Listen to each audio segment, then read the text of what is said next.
ছেলেটা তখন মেয়েটাকে বলছে, বলো ভালোবাসার প্রমাণ দেওয়ার জন্য আমায় কি করতে হবে? তোমাকে যে ভালোবাসি প্রমাণ দিতে হবে তো। তুমি যদি বলো পাঁচতলার ওপর থেকে ঝাঁপ দিতে, আমি ঝাঁপ দিয়ে পড়ে মরে যাব। তুমি যদি বলো যে তোমার জন্য নদীতে ঝাঁপ দিতে হবে, খোঁটা না থাকলেই ঝাঁপ দেবো। তখন মেয়েটা বলছে, তোমায় পাঁচতলাতেও উঠতে হবে না, নদীতেও পড়তে হবে না, সামান্য একটি ব্যাপার। বলে কি?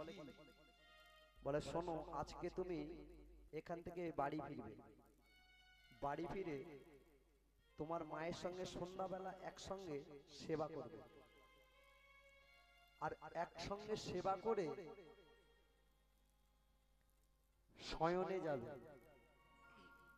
যখন তোমার মা ঘুমিয়ে পড়বে, তুমি পারবে তোমার মায়ের হৃৎপিণ্ডটা